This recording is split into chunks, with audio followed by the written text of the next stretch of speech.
What is the message you're trying to put out at the moment? Yeah, the message right now, and the main message since we started the community, was to just let guys know that they're not alone in what they're going through, and give them a place where they can be heard and understood and not judged. Hmm.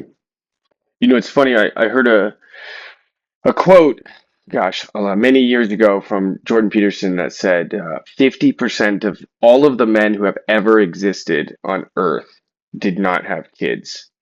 That's some pretty high stakes. So, to put it another way, what we're dealing with today is nothing new. What is new is the scale of which we're dealing with this timeless tale and the rapid decline of the way we've seen increases of every which fashion, which is one of the reasons why I reached out. Because I'm like, we've never seen such spikes. I mean, you look at every graph, right, on mental health, both men and women, by the way, but particularly men. Doesn't even matter the country, which is fairly unique for this situation to just be across the board, all age groups, right?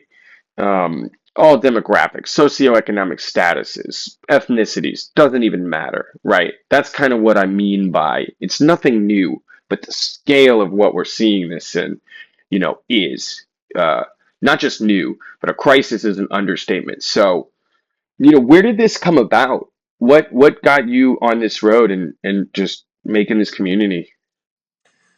Yeah, I mean, originally I did not set out to do this. Like, this was not a planned thing for me. When I started making content, I had sworn off social media for about 10 years. I got out of university and was like, this is no good for me. It's just feeding my ego. Like, I don't need this anymore. And I just kind of left it behind, and that was that. And then the pandemic came around and I lost my job like a lot of people did. And I had a second baby on the way, and my wife no longer had a job either. So I had to, figure out ways to make some money. And I started posting content. And for me, like, my background was in sales and leadership and that type of stuff. And that's what I was into. And what happened was my wife was sending me TikToks.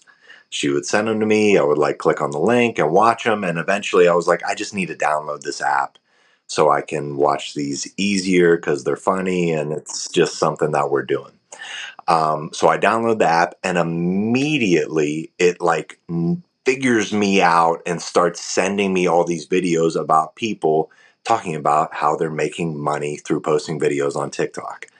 So like, I start getting the idea planted into my head, like, these people are doing it, like, I can do this and I need to do this, so I'm gonna do it. And I spent, a bunch of money on a course to learn how to make videos and grow social media channels and do affiliate marketing, and then off to the races I went. And luckily enough for me, like, I found a guy who had just started like kind of teaching it, and I got a ton of one-on-one time with him, and I grew my first account. It was probably like 100,000 followers in about 4 weeks. And that account, a few weeks after that, once I started like making money and starting to believe like, oh, this is actually working, like this is a real thing for me now. The account got banned, unfortunately. And I found myself in this whole different position where I was like, kind of at the top of the mountain, right? I was like, dude, I'm making money. I just like paid off because I put all of the courses and the coaching and everything that was on a credit card with money I didn't have. I was just kind of betting on myself. So and I had just made enough money to break even. I was like, perfect. Now I can like start generating, some income for myself. And then the account gets taken away because that's what people, a lot of people don't understand. These social media companies, they can do whatever they want. They have no one to answer to. Like, they took it away. There was no way to reach out and try to explain what happened. I still to this day don't even know why they took it away. Oh, Um, wow. and I never will, and I'm okay with that. But in that moment, I was not okay with that. I kind of like hit a bottom where I was like, now what? And immediately, because of where I was at mentally, this app starts sending me like depressed content.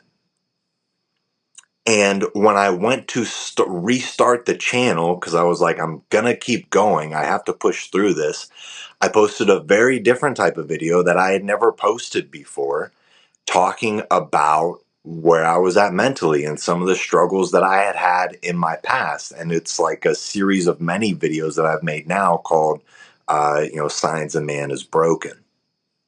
And that one video, it was like the fourth video on the new account. It got more views than any other video I had ever done. It got like 8 million plus views. And then the thing that I learned through like the social media stuff was like, once you find something that works, do that over and over and over again as fast as you can.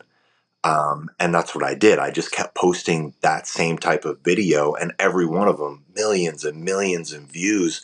And then all of a sudden, I went from having this account that had 100,000 followers and was generating revenue to this account that now has 500,000 followers in the span of like a month. And there's thousands upon thousands of guys reaching out to me, telling me that they relate with the experiences that I'm talking about, asking me for help. And that was when we created the free community, just to give everyone a place to go so we could just talk about this stuff. And now, we have a few million followers, and there's like 17 or 18,000 guys in the free community, just hopping on calls on a weekly basis, connecting with other guys who are in the same phase of life as them, or who have had the similar types of experiences. And just, there's something really powerful, and I don't quite understand why yet. I don't know that I need to, but there's something super powerful for guys when they're at that rock bottom or going through these struggles, just knowing that they're not the only one going through it, has a really deep and profound impact on them. And that's what we've provided. So it sounds like it was kind of like personal fight or flight, to a degree. I got to make this happen. I've got my own responsibilities, getting banned, getting it out there, and then boom, hitting the zeitgeist. And then you're like, now I have a kind of a responsibility because there's people coming to me now, which is like this weird, sounds like it happened pretty quick, that this weird turn of events where it was like, I'm trying to make this happen. Oh wait, I did make it happen. Oh my gosh, other people are asking me how they can make, what I mean. And it sounds like now you guys have really taken up the mantle in a large degree to do this. Why do you think, man? Trying to think of how to go about this conversation was fascinating. It was a weird mental gymnastics for myself, right? Um, because you could run this whole conversation on mental health, and particularly men's mental health, and show a level of cognitive dissonance and not address certain elephants in the room so easily, right? But I'm like, as I'm going through this, I'm like, I just can't do that because it is social media is maybe one of the symptoms, but it is not why this is happening. There is more to this. There is more depth to it. Before I go down that road, may I ask what the original account, the content you were posting was that got banned, that kind of put you into that gotta make this happen mode? Yeah, it was. I was promoting an affiliate marketing course. I was promoting like this course that I had taken that taught me how to basically set up a online business and like a system to um, take leads and generate like affiliate marketing income, and create like your own type of brand. basically. So I had a an account that was just like kind of talking about that, teaching people about email marketing and sales and developing a personal brand and all that kind of stuff. So nothing crazy, nothing. This isn't. We haven't even gotten to controversial yet, right? It's what I'm saying. Is what I'm hearing. Am I? That's correct. Yeah, there was nothing controversial. Yeah, exactly. Which was like why I was so dumbfounded when it got taken away from me. So yeah, it was nothing controversial at all, and kind of what I learned from the experience was basically like for me, like I am kind of rooted in my faith and everything, and when the shift happened, it was basically for me, it was like God was saying, "Hey, everything that you learned and have done up to this point was leading you to this. Like all of that stuff, if you didn't learn all that stuff and have that experience, you wouldn't have this right now." Right? So it was just, that's kind of how I took it. That is powerful, and I really hope men, but people in general, will really pay attention to that. So I was just talking to somebody not long ago that was a drug.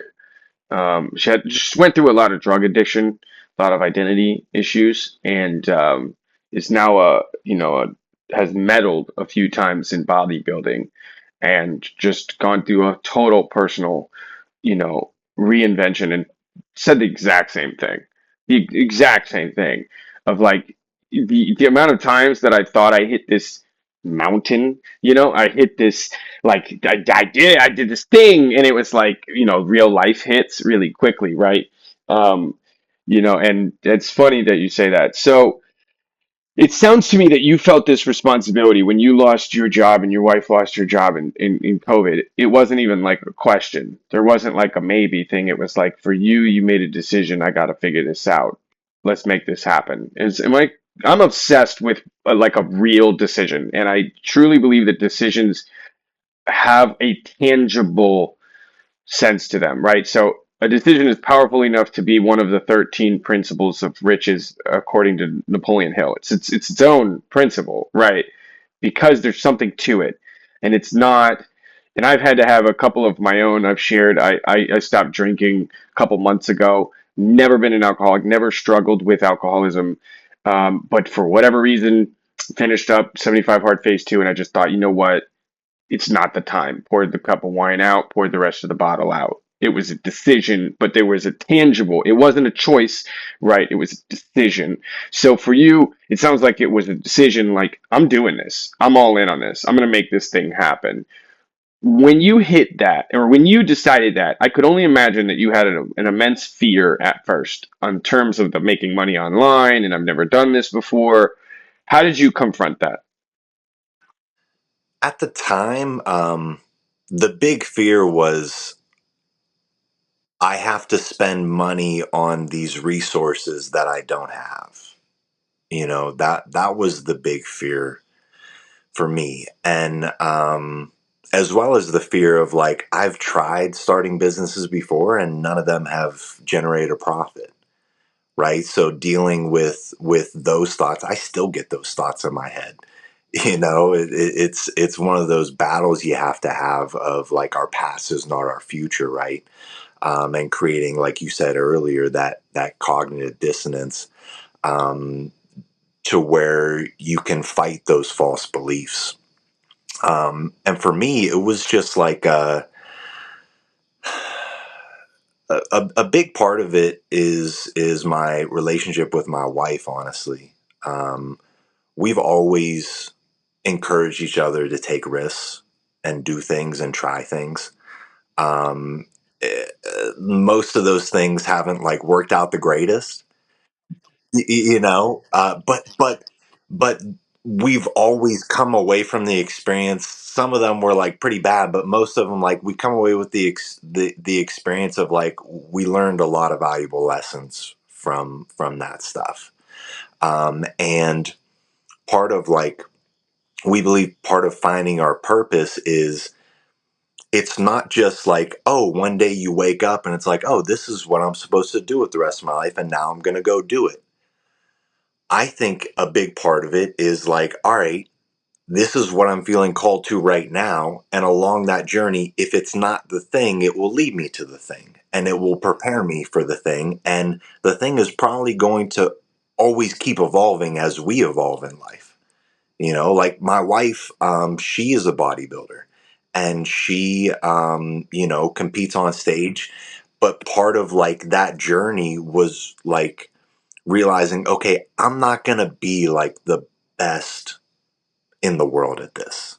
Like my genetics aren't like ideal for it, and I'm also a mom raising three kids, and I have all this other stuff. Like I can compete and win at a certain level, but like this is not what I'm gonna like go all in on. For her, like the realization she had most recently was she started a business where she makes the bodybuilding suits, right? It was like finding her path in the industry. Like she still competes and stuff, but that's like where she's actually making probably way more money than any of the ladies who are competing in the shows, honestly. Because she did the same thing I just talked about. She like saw that she could do that. She wanted to make her own so she wouldn't have to pay for them. And then all of a sudden she's like, I could actually make a business out of this. I'm going to pay for this course and get it going. And talk to me about it. I'm like, yeah, here's the money, go do it. Let's do it, you know. And here she is. She's making more suits than I can even count. She's probably made 100 suits in less than the past year since she started it. So it's really cool to see that. So like the progression of just like us encouraging each other to pursue stuff and to take risks, that's really been the biggest part of it for us, you know. And just not judging each other if it doesn't work out, right? Not being upset about the failures, and just keep pushing forward. That kind of relationship we have really just allowed me to not have the fear so much. You know, a lot of people don't have like anyone to support them through this stuff. A lot of people don't have anyone to believe in them when they don't believe in themselves.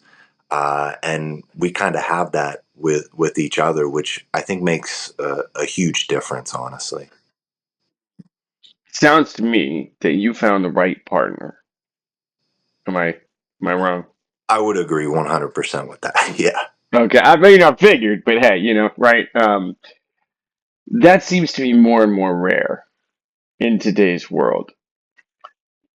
I don't really consider that the problem. I consider that a symptom of bigger and deeper problems. I could be wrong. I guarantee you have more experience in this realm than I do, but that's just kind of what I can see, and I'm also religious, and really hold that pretty close.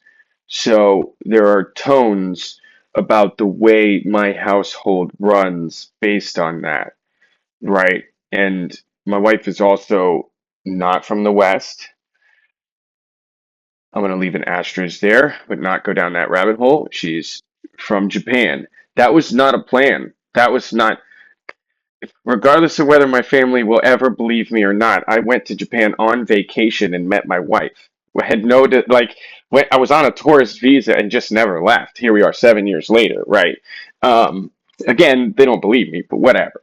And I'm also in a rare situation, which it shouldn't be rare, but it is rare, where I know I can trust my wife and my wife knows that she can trust me. That is becoming increasingly rare. So, considering, in my perspective, that these are the symptoms of deeper rooted problems, what would you consider some of those deeper rooted problems that we're seeing here? I think one of the big problems is there's nobody that is out there. Well, I shouldn't say nobody's out there. There's nothing that teaches us how to have a successful relationship. I honestly think that because when me and my wife got married, we should not have. Like, I always kind of err on the like when people ask for advice on relationship stuff and like these hard lines that people set, like this body count and these things are red flags and all that stuff, is like, dude, I don't know about any of that, because when we got together, the only reason we stayed together was because we were both like extreme people pleasers that hated conflict, so we never fought about anything. You know, it was just brewing for years and years and years until it came to light, and we had to deal with all those issues. But we got married because it was like, oh, we've been together for like 3, 4 years, and she basically looked at me and said, what are we doing? Because if we're not getting married, I have like this schedule on my spreadsheet where I want to be married by X date and have, X amount of time to spend together as a married couple before we have kids, and so on and so on and so forth. Um, so if that's not happening, we should break up. And for me, I was like, all right, well, let's get married. For the guy I was at that time, and we did it for all the wrong reasons. And we didn't have like a faith base or a community or anyone to help us figure it out. Both of our sets of parents were divorced. Like, we didn't have any good examples to look to as far as how to do the right thing. And if we didn't like move away from our hometown into a new city and just by pure chance like meet these incredible people that came into our lives and provided us mentorship, on how to like have a successful relationship and marriage and turn things around, we probably would be divorced right now. I wouldn't be here talking to you, that's for sure. I would probably be in an apartment working the same job I was working at the time, smoking weed with my buddies and getting ready to like play video games all night or something. That's just who I was and how I operated. And because we met the people and got the mentorship and started doing the work and growing together, that's why it worked out. So I wouldn't even say I found the right one or like she found the right one. We just found the right people to help us and figured out what we needed to do to make this thing work. And I think that's like very much lacking. Like, that's not something they teach in school. It's not even a topic of discussion, in school. It's a rare topic of discussion, like in church. I just don't know where you go other than if you have family members or parents that like did a good job, with all that. Nowadays there's books and seminars and relationship coaches and all of that stuff, and I think all that stuff's good and probably helps, but what percentage of people are doing that? Not enough. Let's be honest. Not nearly enough. You know, it's funny you say that. Getting plugged in, right? Getting plugged in with the right people. It doesn't really matter what you're doing, right? I mean, the first thing you did when you wanted to go online, right? Was invested and got plugged in on how to be successful in the online entrepreneur world, right? In the online space. So it's like it goes hand in hand, and we are increasingly finding, again, back to the symptoms versus catalysts, right? Like, we're finding it increasingly more and more difficult to find people that understand that when you're when you get married, it's the beginning. It's not the goal. It's like it is the beginning, and it never gets. I don't want to say it never gets easier, but you get better, right? You get better, and then it's a partnership, it's a teamwork. We're making each other better, and it sounds like, at the very minimum, maybe you didn't choose the right person and she didn't choose the right person, but she made you better and you made her better along the way, which I think people don't realize is such a key element of marriage. And it's probably one of the big things that I have such a disagreement with the red pill community about, is this idea of, uh, you should be working on yourself anyways. So let's just set that as the standard and the bar. not the goal to make money to find a high value woman. Let's just say like you have to do that or you're declining.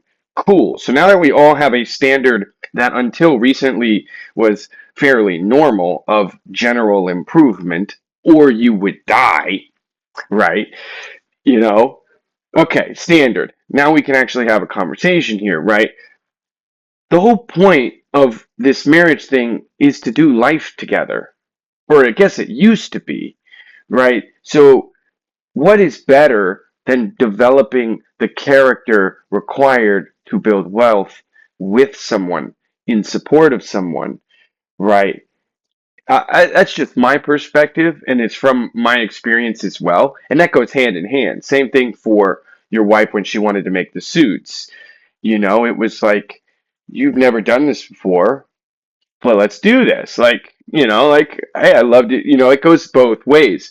And I think the red pill community goes so far in the go make $100 million and be the best that you can be, but then you've priced yourself out of the market, and you can't really trust anyone at that point fully. I mean, how many times have you heard this? Countless times. But it's just like that old quote, right? I think it's a Les Brown quote. It's like everybody knows money can't buy happiness, but everyone wants to find out for themselves. I think intuitively everybody knows that there is going to be a seed of, and are you here because of who I've become, or what I've made, or because of who I am?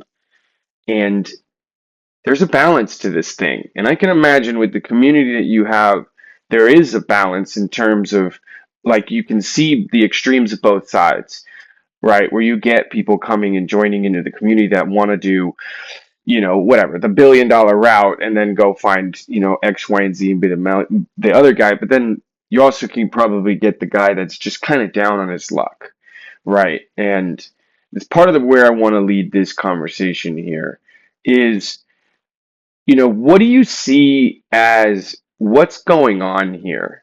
Right? COVID obviously exacerbated it, but like I talked about it at the very beginning, like, social media is not the reason. I think people are using social media like a drug because of boredom, or because of lack of purpose, or because of lack of manliness. I don't know if that makes sense, or being demonized for toxic masculinity, right? What do you see as like, what's going on, and then maybe what is some of the solutions that you had already mentioned, get plugged in, that we had talked about multiple times, but what else can someone do in their own life to just get this ball rolling? Yeah, it's tough. Like, why it's happening, I couldn't tell you, because like you're seeing and trying to figure out, like, there's so many variables, right? And there's so much research and numbers and stats, but it's all skewed and biased to whatever they're trying to tell people and sell, for the most part, right? So it's like, I don't know. What I'm seeing is that men are very unhappy right now. They're unhappy in their career trajectories, they're unhappy in their relationships, they're unhappy with their physical and mental health. They're just stuck. They're kind of stuck in this spot where they feel like they can't do anything right.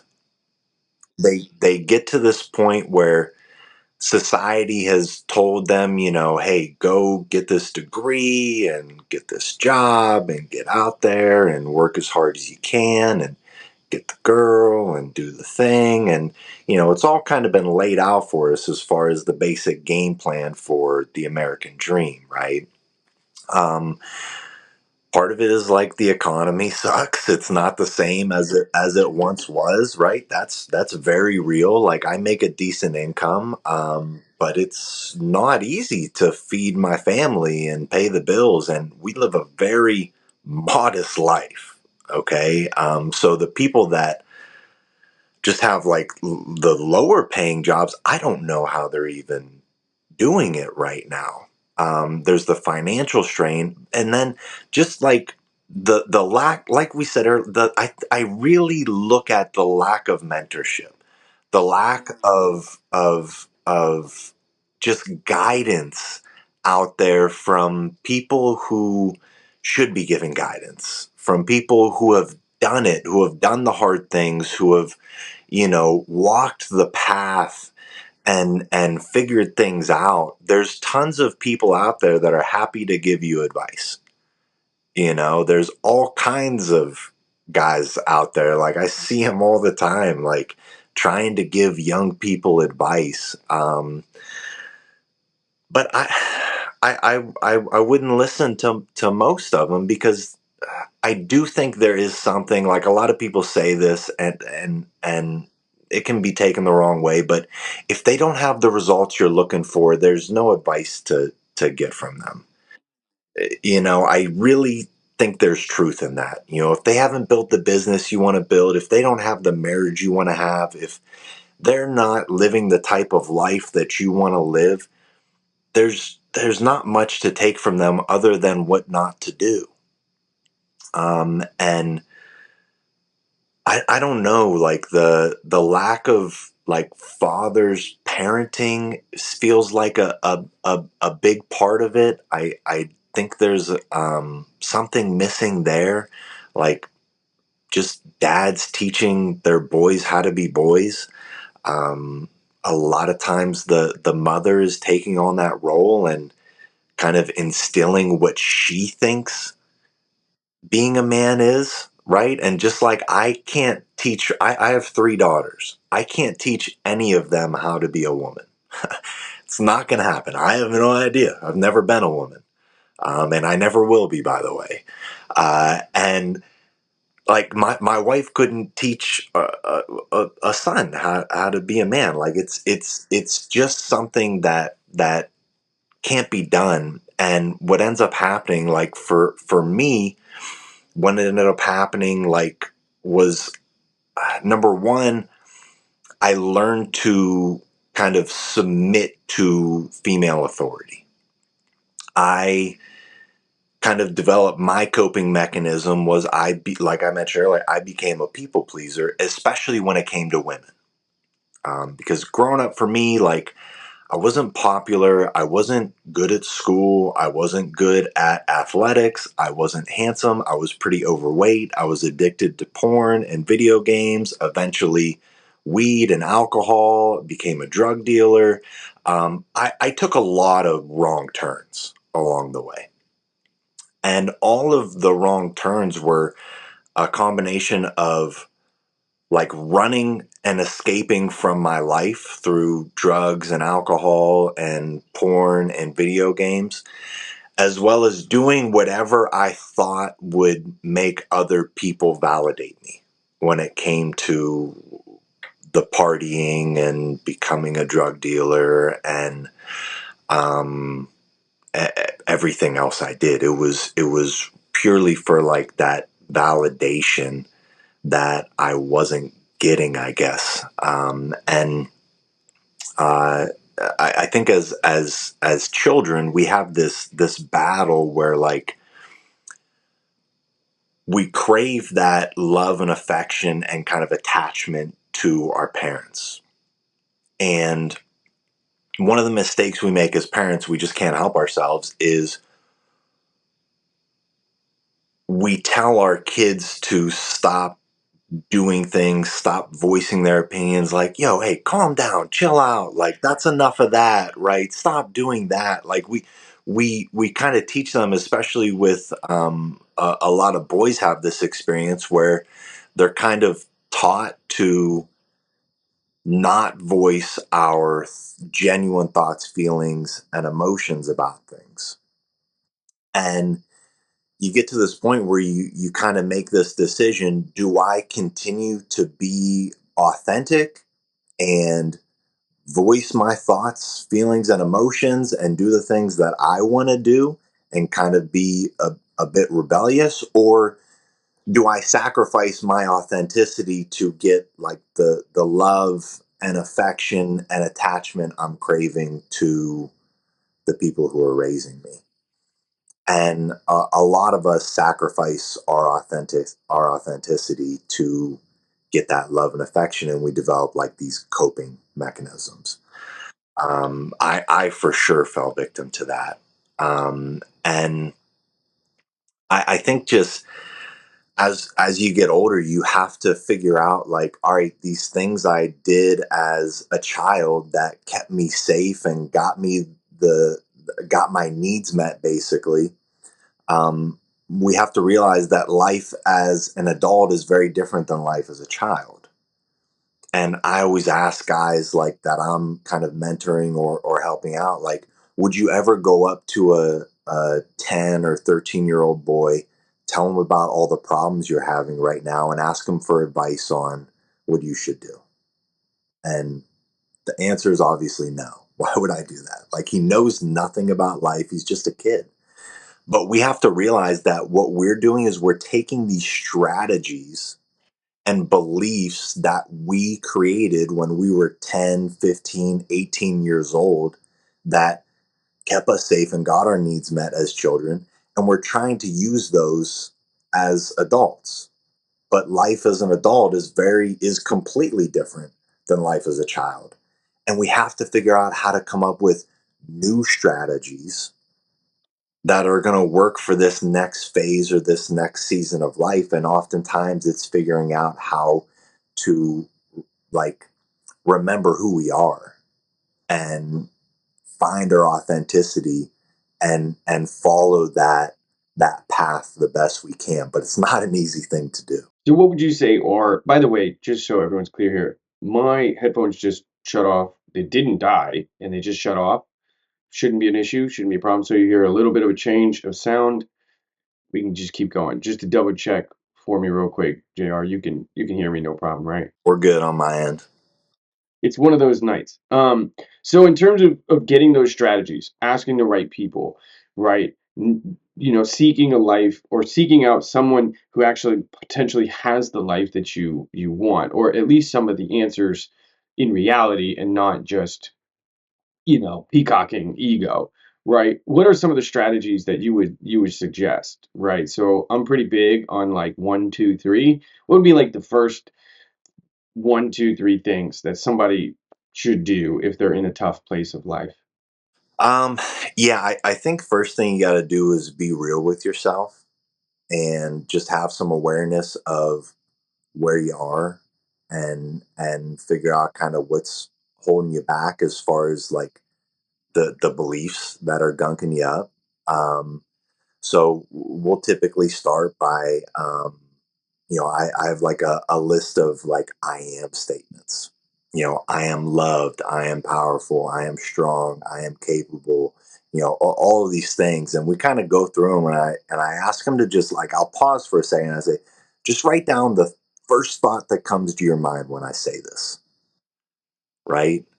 And oftentimes when I say like the I am loved, the first thing that's bullshit, right? Like that's I am not loved, right? And we just have to identify, okay, what is the stuff that is stopping you from moving forward? And a lot of times it's these beliefs that aren't even true, that either someone plugged into us at an earlier age, or we kind of plugged into ourselves at some point and we keep telling ourselves that story, right? So that's step one, just having some awareness of like where we are in life and what is stopping us from really moving forward. And I learned this concept in like a sales training a long time ago. It was called the belief flywheel, and Tony Robbins teaches a very like similar type of thing. And it basically says like there's kind of three steps of this cycle that we're all in, and the cycle is either working for you or against you. And we have our results, right, that are kind of like at the top. And one thing we can all agree on is like the results that we're getting in life are directly related to the actions we are taking, right? So the actions we take lead to the results that we get. What makes us take or not take certain actions? It's our beliefs, right? I believe the stove is hot, so I'm not going to touch it because I believe I will get burned. I believe that girl will turn me down if I go talk to her, so I'm not going to go over there. I believe I would fail if I started that business, so I'm not even going to try, right? So beliefs create our actions, which create our results, which reinforce our beliefs. And it's either working for you or against you. I already pointed out a bunch of things like as to working against you, right? You have that belief, so you don't take the action. You continue to stay exactly where you are, and it reinforces the belief that you can't move forward in life. You can see this in any area, whether it's finances, relationships, career, um, physical fitness, all of that stuff is in there. You don't believe you can lose weight, you're probably never going to, right? You'll keep making excuses. Oh, this doesn't work for me. When, hey, guess what? It works for everybody. Go work out, go on a calorie deficit. Like, you can lose weight, it'll happen. It's just science, you know? Um, but it can also work beautifully for you, right? I believed I could grow a social media channel. And because I had full belief that I could do that, and people helping me and encouraging me along the way, I took huge actions. I've been posting 6 to 12 videos a day for 2 years. So, like, that's, and that gives me the result of, hey, like, it's working, and it just pours gasoline on the fire to keep to make me want to keep going, you know. So that is like the basics of this, right? We have to identify those beliefs that are holding us back, start to create the cognitive dissonance, and call out like why those are nonsense, or figure out where those came from, right? And challenge. You got to kind of go into a mental battle to challenge those beliefs and understand why they aren't right.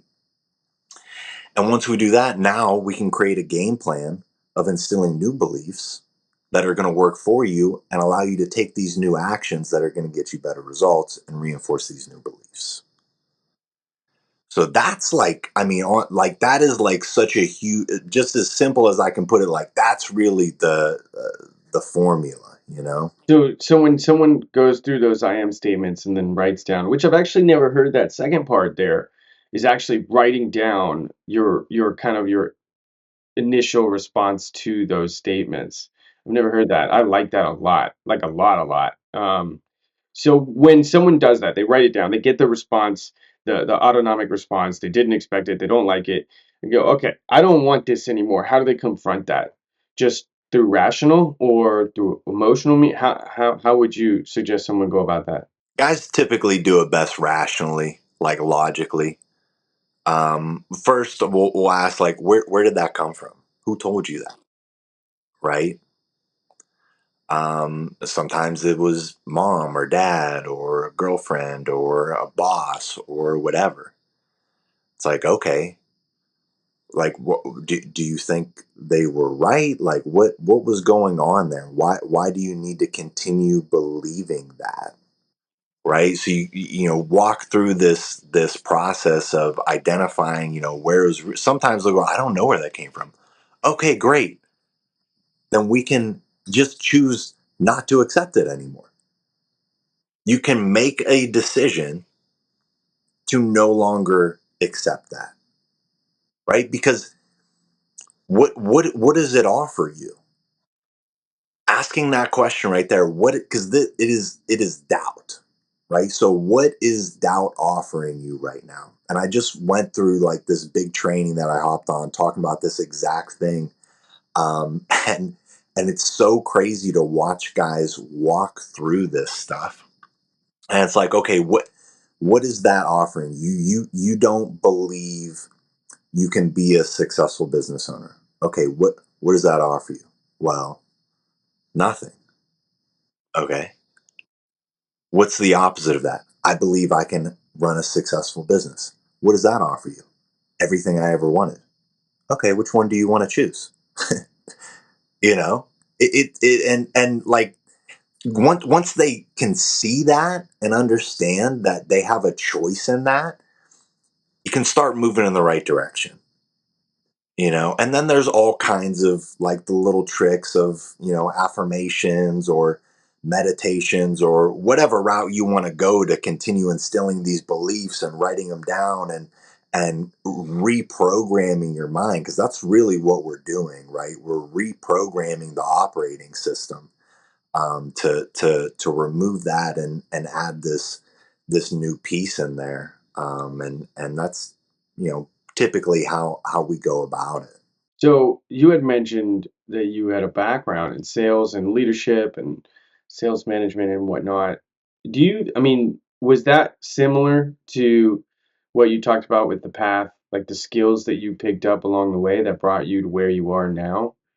Do you feel that that was, I don't want to say predestined, but in a way where it was like meant to be that I was in, the sales and leadership situations? Because sales is leadership even on an individual basis with a client, right? Is if you have their best interest in mind, of course, right?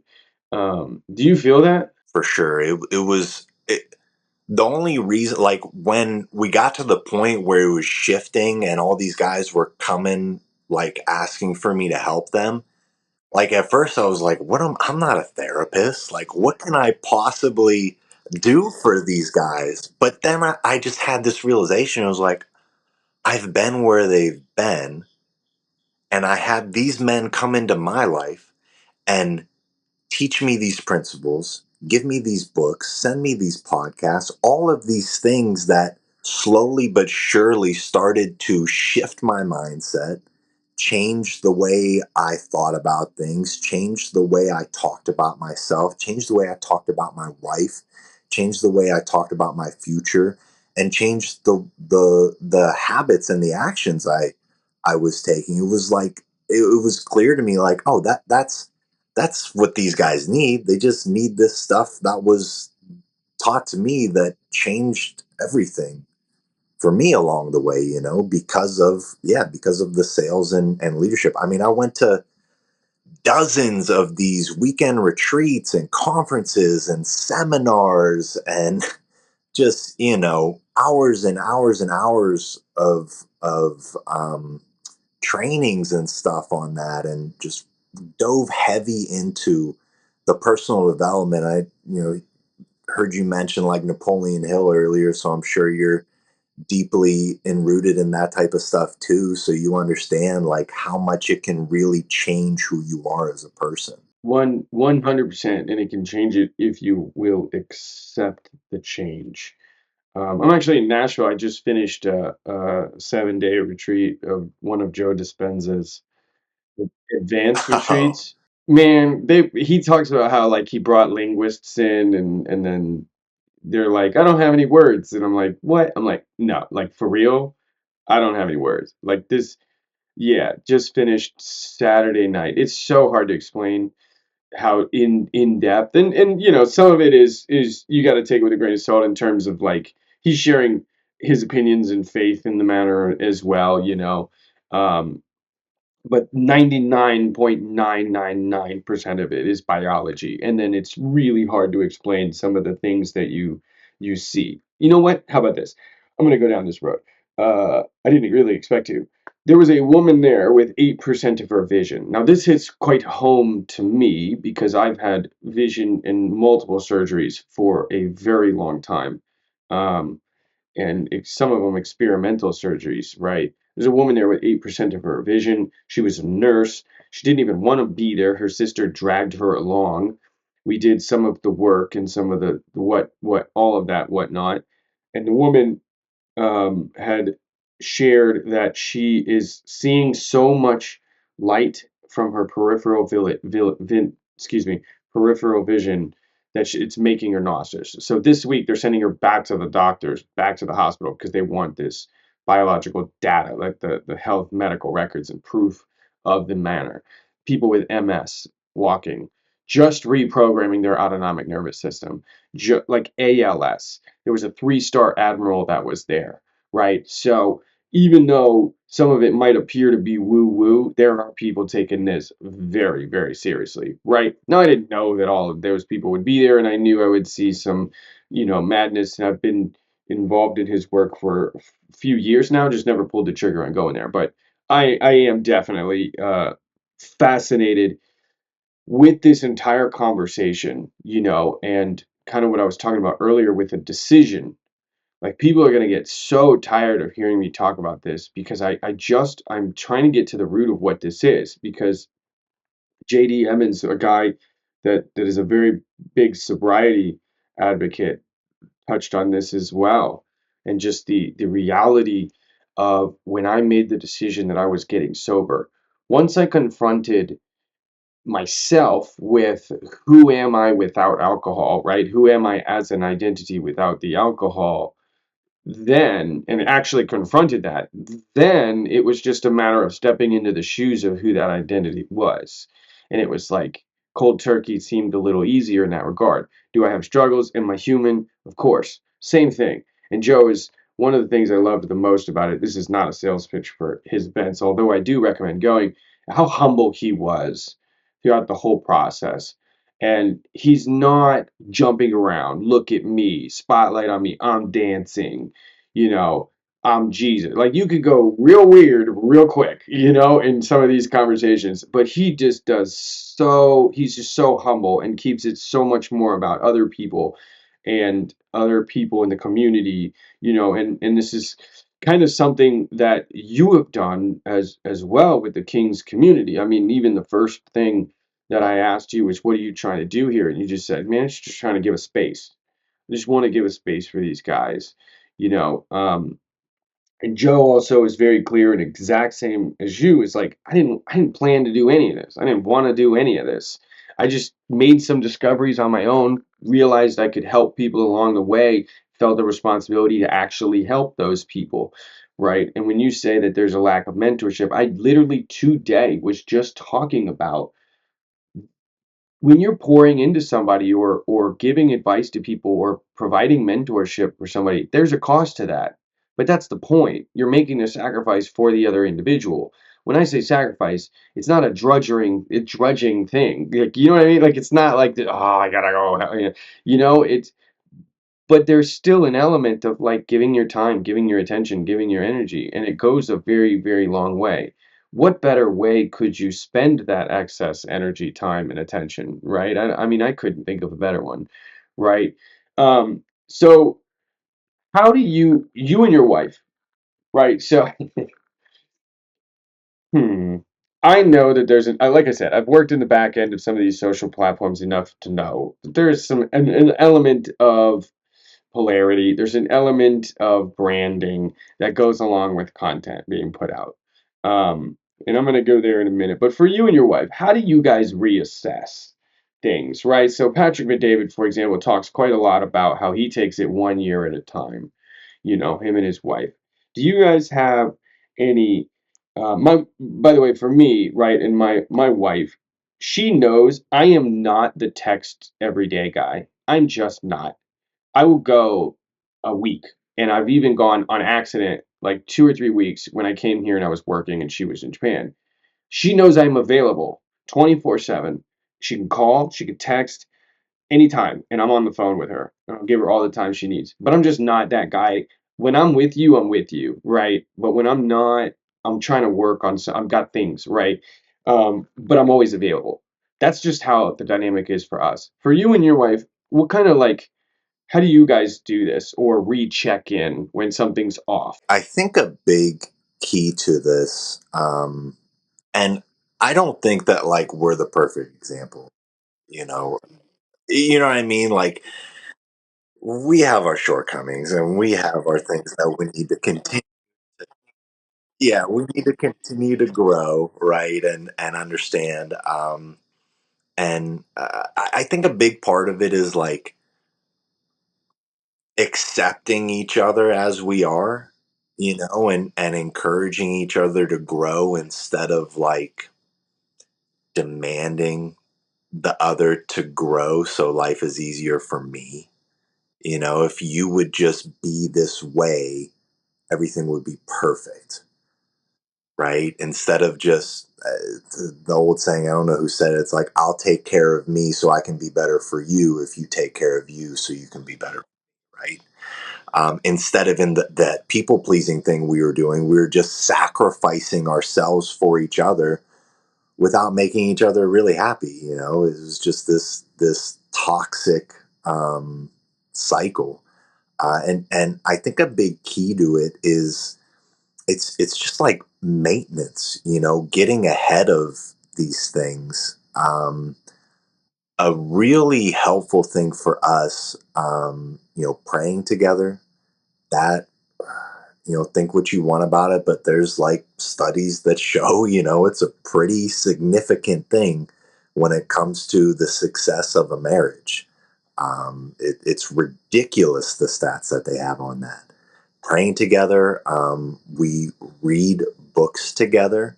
Like we'll read different relationship books together, or personal development books together that spark conversations that would never happen. You know, they kind of set guidelines for us as to how to check in on each other. You know, there's so many relationship books out there that have helped us. You know, like the five love languages and that type of stuff.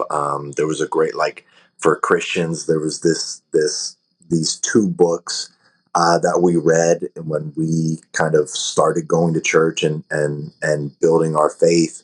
There was a book called Wild at Heart that was basically talking about men and you know how to be a man of God, and then and all the issues that we're going to be confronted with along the way, and then a book called Captivating that the wife wrote about women and everything like biblically about women. And we read those for ourselves and then swapped and just had these conversations that, like, there's no way we ever would have talked about any of this stuff ever, ever, ever if we didn't do that, as well as many other books that we've read together along the way, where at the end of the chapter it has questions for you or questions that you need to ask each other. And that type of stuff has really just helped us just kind of keep the machine oiled and doing like the general maintenance and check-ins. uh, and there are times where we have our breakdowns, but it is far and few, you know, in between compared to how it was when we were first starting out our marriage, that's for sure. Hmm. Do you have a couple off the top of your head? If not, no worries. Other books that just come to mind in this. You said captivating five love language, or captivate five love languages, and then wild at heart. Any others that just stand out? By the way, I love the idea of a book swap. There, I've never thought about like, hey now, yeah, I want to do that. yeah, it was really cool. There's a book I'm reading right now that's really really good. We aren't reading it together, but we're going to be talking about it because I'm reading it. It's called Nonviolent Communication. Non-violent music. Okay. It doesn't sound special, and honestly, when I heard, it, I was like, okay, that's pretty general.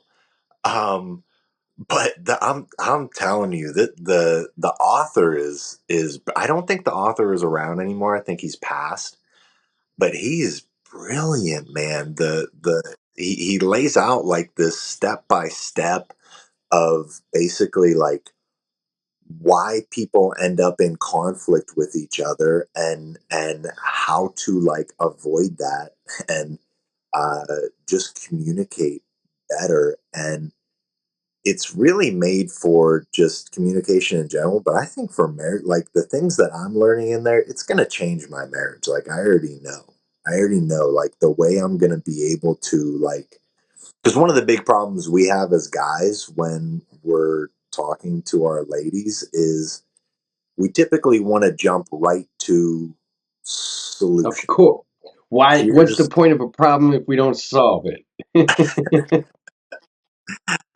Right? Like that's the mistake we make. I even did it last night. I did it. Like I know I'm not supposed to. Like I teach people like about this stuff sometimes, but I fell into the trap. We were talking long enough and I just went, "Well, why don't you do this?" And then like I saw the eyes. I was like, "Forgot. Yeah, I should never tell my wife how she should do something. Like there's no point in doing that, and just allow her to grow and figure these things out on her own. If she asks for my help, I'm more than happy to give it. But other than that, like we make that mistake all too often. Instead of, you know, hearing what they're saying and figuring out like what they need.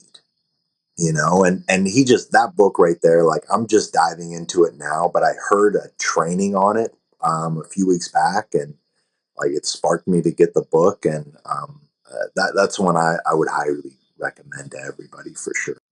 You had mentioned praying together. Are you and your wife religious, and do you find that as part of the marriage that you guys hold together? Yeah, we are. We weren't when we got married, but part of like the first mentors we had, like uh, the guy started out as just like a business mentor of mine. And we just like started meeting the people that they hung out with, and they were very successful financially. And that's what kind of drew me towards him, right? As a young guy, that kind of piques your interest. But the more we got to know him, it was like, man, these people, like, they really love Jesus. And that was kind of weird to us, because that's not how I grew. I was more likely to get my friends to stop going to church than to ever encourage them to. But I just remember like going to one of these weekend seminars, conferences, and I don't know if it was every single person that went up on stage and talked did this, but it felt like it at the time. It felt like every single one of them, before they started their talk or their lesson, they all gave glory to God. And we went on this camping trip after that weekend, and I remember sitting around a campfire just asking them, like, what's the deal with this? Why is it that all of these people that you're friends with who are very successful, and it seems like you all have great marriages and love each other and all of these things that I really desire, why do you all have that? This is the common thing that I see, and as I was like kind of processing that, I was thinking about all the people that I was friends with, who have been in my life up to that point, and kind of their beliefs, which are pretty opposite of that, and kind of the results they were getting in life. And what kind of opened me to the idea was just like, these people are getting the results that I want. And there's something to this thing. I don't know what it is, but I'm open to exploring it because I want what they have, you know? And we kind of started our journey of like eventually getting saved and becoming Christians, becoming believers. And it is a huge part of our relationship. It's a huge part in everything, every single thing that we do, because it's our worldview. It's how we navigate life. It's how we make big decisions. It's how we are comforted in our failures. And have belief in a bright future for us and our family. Had that conversation, been asked the conversation, how can you trust your wife? Or how can X, Y, or Z? And there's just a level of surety when there is a faith, and everyone's human. I'm very aware of that. But there's a level of trust that goes along with the faith that just people without it, maybe they have great marriages, wonderful, but I just feel there's something missing there. So I think that's powerful. I think that's bigger than people realize, right? And me and my wife talk, and it drives every decision that we have. And I'm sure it's very similar for you and your wife. That sounds insane. for someone without faith, of any faith, right? Like that just sounds insane. That something outside of you two are driving the decisions of your life. Wait a minute, right? You know what I mean? But that's the submission, right? Um, Something I wanted to ask here is again, I'm aware there's a branding element, there's a polarization element. I'm aware, but a lot of your content, surrounds women going a little crazy, okay, in the modern world. And there's no secret that this is happening more and more in the West. It's also happening in the East, but to a significantly lower degree. What advice would you give young women? So you can't teach them how to be women, but you can teach them how to have relationship with men, if that makes sense. Oh man, it's something I've stayed far away from.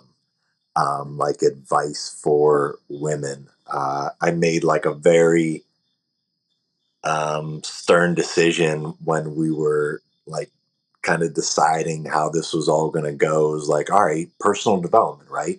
This kind of applies to everybody. Why wouldn't I like want to teach men and women? And for me, it was kind of like that wasn't part of it was that's not what I felt called to do at the time, nor do I now. And the other part of it was like, I don't want to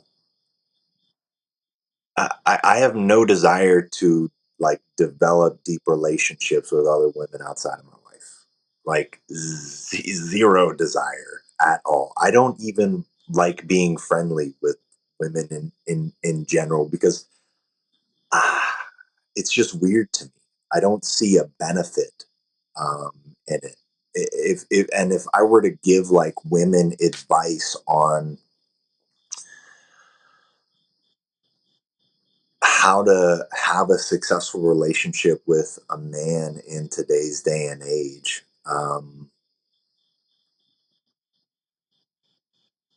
I honestly don't. I don't even know where I would start. I think what we just talked about is the big answer. You know, it's like I always tell guys, if you are a Christian, why would you even consider or whatever religion you're in? That is like a staple, your political beliefs, your religious beliefs, your financial beliefs, like the how many kids do you want to have kids, do you not want to have kids, like these big decisions. How many people get married without talking about any of that stuff? I was one of them. A lot. I wasn't, but a lot. A lot.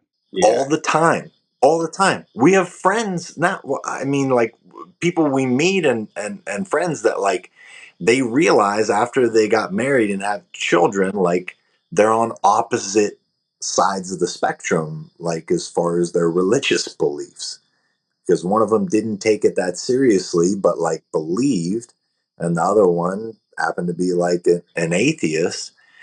But what happens when you have children? How are you going to raise them? This is a world, this is a belief system, a worldview that those two do not mesh at all. It's quite the opposite, right? So number one, like, make sure you're aligned. Whatever you believe in those categories, make sure you guys believe in that together. That's like an easy place to start, because I think as long as that stuff is pretty in line and you guys are cool on, you can kind of figure out everything else. Everything else like is just kind of negotiable and navigatable. Um, and I think the most important thing I would say to ladies is to encourage your guy to become the best version of himself, to speak life into him, and to wherever he is currently at, accept who he is. Accept who he is, like you chose him, right? If you don't like it, if it's that big of a deal, these little things that you're nitpicking and complaining about, why are you with him? Right? If you can just choose to encourage the good things about him and push him towards that, I guarantee he will absolutely love to grow and become better for you. It's really difficult for a guy to grow when he has someone telling him about all the things he's constantly doing wrong, um, constantly being made aware of how he's not good enough. That's like our core. That in our core, like the message, like that book "Wild at Heart." John Eldridge wrote another book about raising sons. It's called "You Have What It Takes." Like that at its core, that's what we need to hear as young boys and as men. We need to know that we have what it takes, that we can, you know, achieve these lofty dreams and goals, that we that we are enough. Um, and when you grow that side of a man, like you really start seeing him uh, make the changes. Like when I had Dusty, who's my first mentor, when I had him in his life, after every meeting and conversation we had, every single one of them, probably hundreds of times, as we were leaving, he would look me in the eyes and say, "Hey man, I just want to let you know I believe in you guys." And at first, like I was like, "All right, cool, man. Thanks." But then, like, after a while, I realized like what he was doing, and I started to like do it to other people and do it to guys who I was mentoring and leading on the sales team. And you just see like when guys don't believe in themselves, if they just have someone else who can believe in them for them, they'll eventually make up the difference. I'm getting a whole heap of books here, which is fantastic. It's great. It's amazing. Usually I have to, one of the last questions I always ask is three books that every person should read, and I have to pry a little bit. And then they always give you the end, but they're like play coy first. So beautiful. Um, so I'm gonna. There's a preface to this question, and it's of course every situation is different. Of course, everyone has to live their own life, and everybody has to follow their path. And you know, especially if they feel that they're being guided on the path by something bigger than themselves, right? Of course, every situation is going to be different. Um, but I'll ask you, if you're talking to a younger man and a younger guy, and he says something along the lines of, should I get married early or later on? How do you respond to that? Either one works. It'll happen when it happens. You know, I don't think you need to have like a hard set thing on this. There are guys that I know that got married when they're 18 years old and they have a great marriage. There are guys that I know that got married when they were 18 and they were divorced at 21. There are guys that I know that waited to get married until they were in their 30s and that still didn't work. There's your age does not matter. It has nothing to do with your success in any area of life. So why would it matter in your marriage? I think for me personally, I got married a little younger than all. I was like the first of my friends to get married. I was 24, which isn't that young, but in today's day and age is pretty young, I guess. Um, and like it worked. It probably should. If we never met Dusty and all the other people, like it wouldn't have, for sure wouldn't have, but it ended up working. You know, I think you just get those like foundational things in line, and if those are in line and like it seems like it's good and you trust each other, you believe in each other, you have like some sort of plan for your future that you can both see happening and agree upon, like make the commitment, make the covenant, and do it. I don't think I would recommend either one. I really wouldn't. I got married at 25 as well. Just a bit. Yeah, There you go. we are trucking along here. I'll see how it goes when I return to Japan. Um, so That's funny. So, so continuing on here, let's talk red flags Okay. in terms of people being vigilant, because that's another thing I think people do, is they blindly walk into things that they know they shouldn't have walked into. I'm sure before you met your wife, what you described, about yourself is kind of like you were probably walking into a few things that maybe a couple rooms that you should just have walked out of when you walked in, right? What are some of those red flags that someone should at least pay attention to? I think, like we already said, just alignment in the major things. Like that's number one.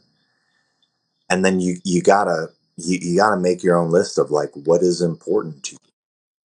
You know, like all right, these things easy. These are the foundations, right?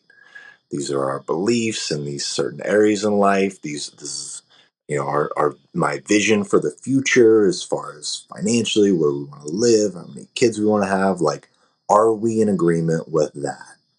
Right? Those are the big ones. And if you're not, like, those are like the deal breakers. It's not a warning shot. Like that's it. And a lot of guys ignore the deal breakers because she's hot or he's finally getting to have sex with someone or whatever. And then the rest, I think you got to make a list of like, all right, what is important to you? Do you care about physical fitness? Do you care about how much money she makes or if she has a job? And that kind of goes in line with like the common vision of the future you see together with each other as well. I think it all just it ties back to those things, those common like pillars of all right, if you're a Christian, like all right, there's a bunch of red flags in that alone. If finances are a huge thing for you, if you want to move to Japan or Florida or Wisconsin or wherever, and she never wants to leave her hometown or her family. If or the opposite, like you want to stay where your family is and raise your kids with all the big family you have and all that stuff. I think once you have those pillars set, as far as your religious beliefs, your political beliefs, your vision for the future, then you can identify like all of the red flags that don't align with that stuff. And some of them are just little things where it's like, oh well, she wants 2 kids, not 3 kids. Some of them are like she has a promiscuous past, but maybe she's reformed or whatever you want to call, right? That's the big one that all the red pill people point to, right? A promiscuous past in a girl. And I would agree with that, because it doesn't align with my values now, right? It just doesn't. It's conflicting with what my beliefs say. But it's also like, all right, for what we believe in, would you rather date a woman who had a promiscuous past but was saved and now is like a full-on believer, or a woman who didn't have a promiscuous past but is an atheist? That's a great question. I would love to have a round table and actually ask that question and see how people where they would land. I, I mean, for me, I would choose the believer. Yeah, if it was genuine and there was, by their fruit they shall be Yes, judged, right? And there was good fruit there, yes. I think I would too. Yeah, I know I would too. Yeah. Um, Interesting. That's a great sorry, get my pen out here. Like, that's a great. Now, fortunately, that's not a decision that I had to make personally, but still, I think more. Just to truth be told, I think more and more people are having to make a relative decision like that. By the way, this applies to men too. One thing. Oh man, soapbox. One thing that drives me nuts about this red pill community is the same conversation that drives me nuts about this whole I'm not having kids community. look, if you don't want to have kids because you don't want to have kids and you're honest and you've showed the self-reflection and you've shown yourself which you deserve the self-reflection, and I hope you know what I mean when I say that, great. But so often, especially in the online world, when people are asked, like, why don't you want kids? They immediately deflect to why other people shouldn't have kids, right? Like, you shouldn't have kids. You don't know how to make money. You don't know how to grow. You're not in shape. Like, and it was like, okay, great. I understand. I probably agree with you that they should probably fix some of those things too. But I'm going to ask you again, and no one ever reframes that and re-asks that question of like, so you do have the health, you do have the money, everything you just said that they don't have, which is the reason they shouldn't have kids. You do have, but you don't want kids. I'm missing the point. If you just don't want to have kids, great, let's move on and we can, if that makes any sense. But it's the same thing where the red pill community can often talk about this without showing any self-discipline whatsoever, and that's also not good. And in terms of a red flag for women, I'm it's I would okay, to say it's not different is lying to ourselves and everyone else. It is different. Nevertheless, lack of discipline in any areas of anyone's life should be a red flag to a degree, right? Nobody's perfect, but you have an unhinged, uncontrolled, right, lack of discipline in an area of life. And I think, particularly in this area, as it is what is most prone, and newsflash, women and men, it doesn't go away ever. Just because you got married, it doesn't go away. It takes boundaries. It takes bright red lines. It takes wisdom. Exactly what JR mentioned earlier, right? Like there is no, you know what I mean? Like there's no reason to go, I know where this leads. I know what's happening here, right? I think I heard you even say this at one point. Whereas, like, imagine getting on a keto diet and then sitting down with your trainer, but you always bring Chips Ahoy with you. You always bring Oreos. You always bring in your guys like, hey man, I get that you're not cheating on your diet, but this is weird. Like this is kind of weird. It sounds like an unhealthy relationship you got going on here with the Chips Ahoy. You know, even if you're not eating them, is everything okay? Like what's going on, right? And I think that was a great metaphor. Um, but it just drives me nuts in this community because it's a total lack of discipline, utilizing the reality that it is different. And even if it's different, I can't have to end it with it just doesn't matter. Show the discipline in all of those areas of your life, right? And try to show the self-reflection that you deserve for yourself, and then base your decision based on that, as well as your partner should do the same, right? I do want to ask though, and kind of going back a little bit here, but I do want to ask, bring me back to high school for you, and you touched on it a little bit, but middle school, high school, who are you? All right, so yeah, middle school, high school, I am the funny fat kid. I'm the funny fat kid that tries to be friends with everybody, avoids conflict at all costs, procrastinates on everything, doesn't have really good grades, never fulfills potential, smart enough to like, kind of sometimes get on the honor roll without trying too hard, but not smart enough to be like an A student or anything like that, and certainly not disciplined enough to do it either. Um, Obsessed with video games because it was the only area in life that I could win at. It was the place that I could go to and like find worth and value as well as um, friendship with people that I could be anonymous with and actually be my real self to, which like was kind of spurred the whole idea of our community in a way where I just had that realization like without those online friends I had to like talk about stuff that I was going through and just be open with because we could be completely anonymous like you can in our community, like I wouldn't have had anybody to talk to. I had some friends here and there, but not really. None that I was having real conversations with or hanging out with on a regular basis. They're all surface level relationships because I was a people pleaser, and um, I was a chameleon in the way that I just morphed into whatever I thought would make those people like me the best so I could hang out with them. So in a nutshell, that's who I was. Did you ever read No More Mr. Nice Guy?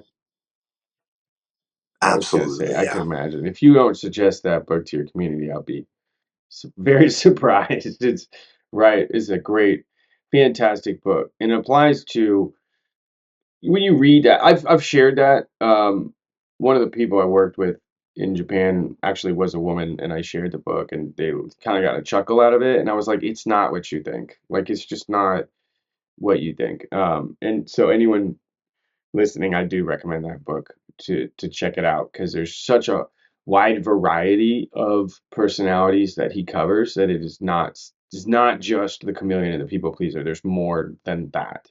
There's even the overachiever, right? And it's so well done, so well written, and so timely.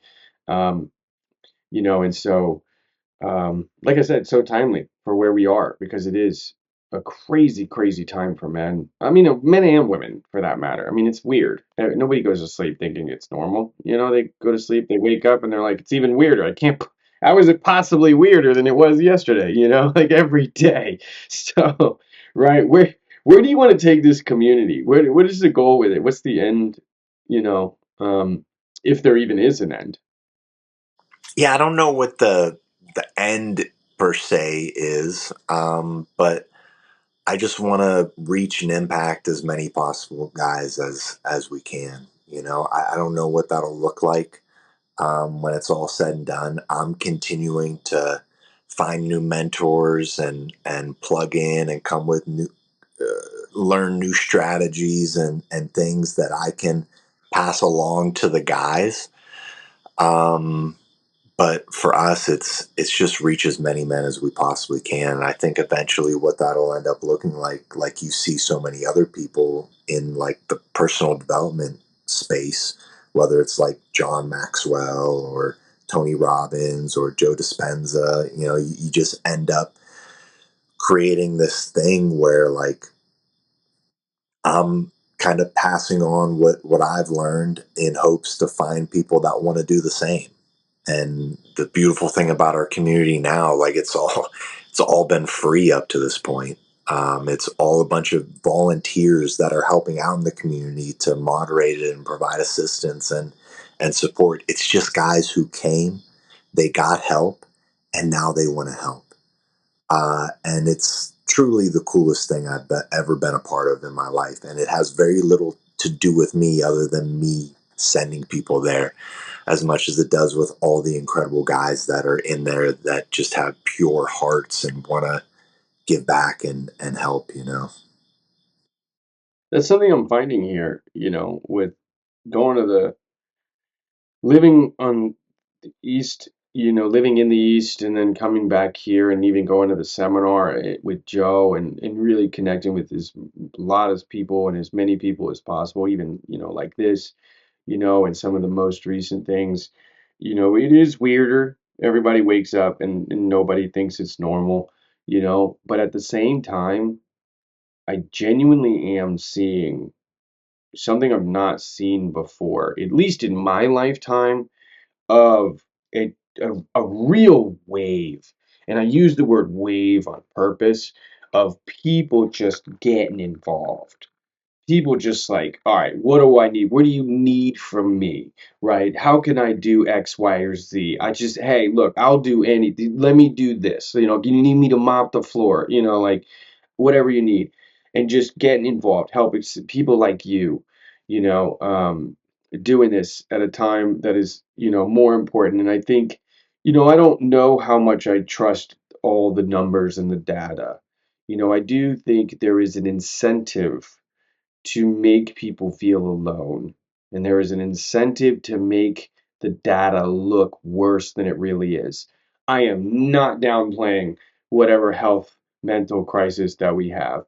I'm simply just saying that there is a clear bias slash incentive to make it appear a certain way and completely block out all the good that so many people are getting involved with and doing, right? So, even reaching out to you guys, I pray about who I reach out to, you know, and I'm not really ashamed of saying that. I don't make it weird or anything crazy. I just go through it. I'm like, there's I've been saying this a lot lately, actually, more than I anticipated. Authenticity is a buzzword in the social media space now. I think that word now simply just means not lying, but I don't think that's what authenticity is. Realness, raw, is what I think, the real authenticity is, the truth behind it, if that makes any sense. Whereas, people yelling and cussing because they want to be authentic in business, it's like, really, bro? Like, really, guys? There's nothing authentic about that. Great, I get it, you cuss in the background, it is who you are, but there's not a realness, there's a raw, there's still putting on a show. And like I said, there's an incentive to kind of black out this amazing work that people are doing, like you guys, for that matter, right? So I got a lot of books that you had mentioned, but I'm still going to ask just for fun. And then I'm going to go into a quick rapid fire here, and ask you a few different things. Give me three books that are just like a must read, any genre. Yeah, before we do that, can we talk about that what you just brought up there with like the authenticity thing? Um, because I think you hit on something, especially when it comes to like the social media space, because it's filled with fakeness. It's filled and like it's built on that. A lot of like YouTube and Instagram channels were built on like scripted and still are. The most ridiculous things on either side of the conversation get the most views. And I think there is this hunger for authenticity in a way of, John Maxwell has this great quote. He talks about how, like, if you want to impress people, tell them about all your wins and victories. If you want to connect with people, talk to them about your failures and your losses, right? And I think that's the side where, like, when you open up and tell people about like the struggle, like when I made that first video about my struggles, was when everything started working. Just being real. Like when you talking about Joe Dispenza, you're like, he's just so humble. He's so real. Like that's the feeling you get from those types of people, because like that's maybe not authenticity is the right word, but it gives you like this comfort, and connection with them that you don't get from the raw, like, I'm Mr. Tough Guy, here's how to be the best person you can ever be type of deal. You know what I mean? But that's, by the way, just so you know, like, even in the rah rah. So JD, the guy that's sobriety, for example, he did Fit Over 40 Dad. He started a page. I mean, the cat does push-ups with a rucksack on the Iron Cross rings. Okay, like he's one of those hard guys, but it's very clear in his content as well as when you connect with him that that's him, and that's a genuine, and it's a comfort, and it's a real, and it's not a show. And he's a very religious guy, but he doesn't really talk about it. Surprised me. Doesn't People thought he was Amish who lived near him. Let's put it that way, right? He's like, what are you talking about? Have you seen my F-150? No, like I'm not, like, but there's a realness, right? There's a comfort, there's a genuine welcoming, that goes along with him, and he just happens to be jacked and a beast and very, grit oriented, right? So anyway, Yeah. yeah, I don't, I'm trying to pinpoint how to describe this because I've been saying it a lot lately and people are probably going to get really really annoyed by it, but I just feel like, originally cussing on social media was authentic because it was so novel. You never did this other than the privacy. And then it was like the novelty wore off.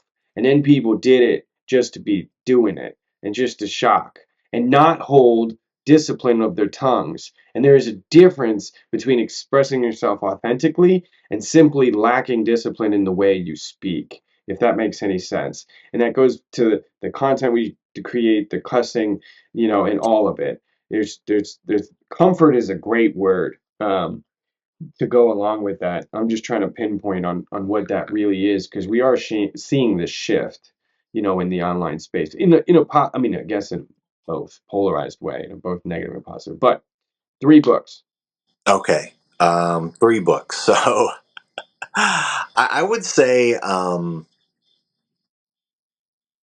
yeah, the books I would recommend as far as like personal development type books to people. The first book that I was ever got given to me was a book called The Compound Effect by a guy named Darren Hardy. That was the first book I ever read since I was like in fourth grade. Um, and it started me on like the journey. It gave me that like every decision I make is affecting my life type of mindset, kind of like Slight Edge and those types of books do.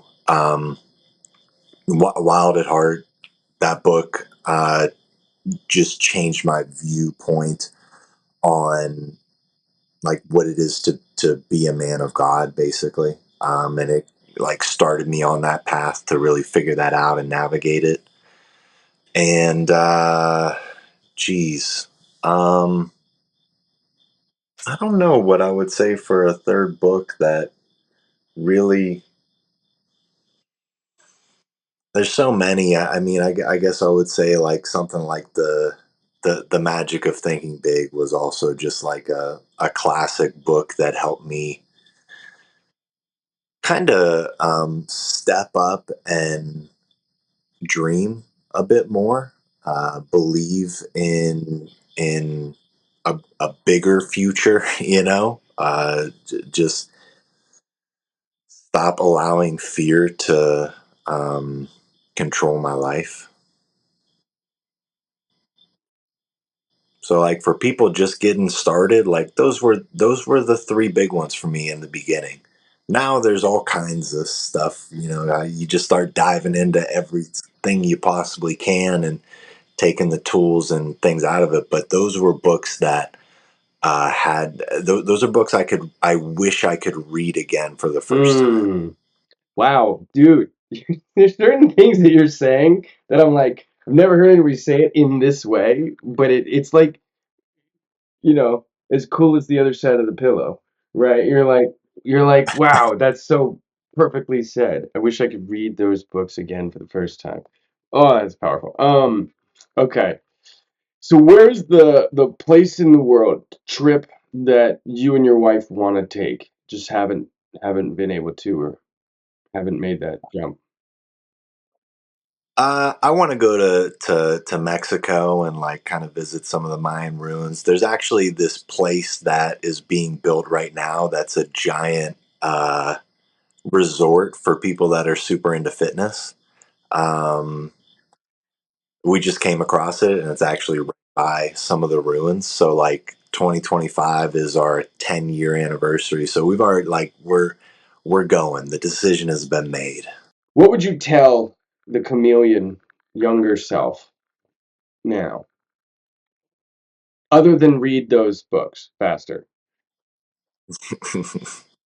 um, man, what would I tell my younger self?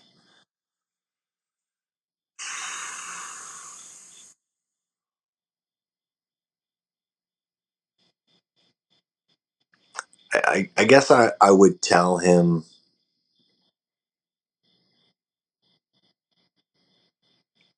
I would tell him to believe in himself more. I would tell him to just go after the things that he's desiring. There were so many things, whether it was like sports in school or girls, that I just allowed fear to stop me from pursuing, and it had like a very profound negative effect on on my self image as a kid, you know?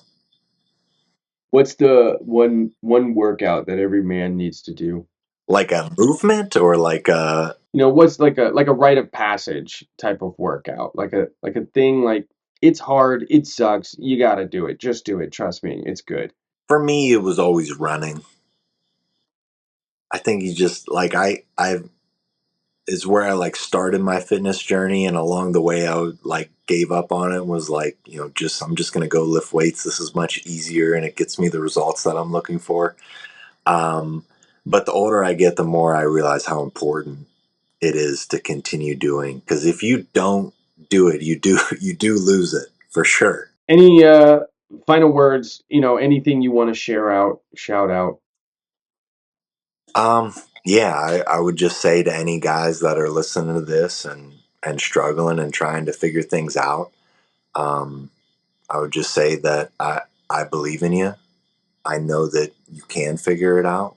I know that everything that's happened to you up to this point, even though it may not feel like it, I know that it is leading you to something great. It's leading you to something profound. Um, and I encourage you to get around people that will encourage you to overcome this stuff, and leave behind a lot of the bad stuff that is keeping you stuck where you are. JR, thanks for hopping out with me. I know it's late on the East Coast, man. So I don't take your time lightly at all. Thank you for it, man. Yeah, no, I appreciate you reaching out, man. It's funny, not a lot of people reach out to do these types of interviews. Some people do, and like I just kind of decline after I look at what they're kind of doing. Um, but I think it's cool that you reached out, and I appreciate you reaching out. And I would encourage anybody, no matter how big or small, like your thing is that you're doing, like reach out to everybody. Like you never know who's gonna respond. You never know. Like for me, like I never know how I'm going to be impacted by these conversations and the things that I'm going to take away from them, or what will happen. So I really appreciate you reaching out and giving me the opportunity to come on here and chat with you, man. It's been an absolute pleasure. I've enjoyed this a lot.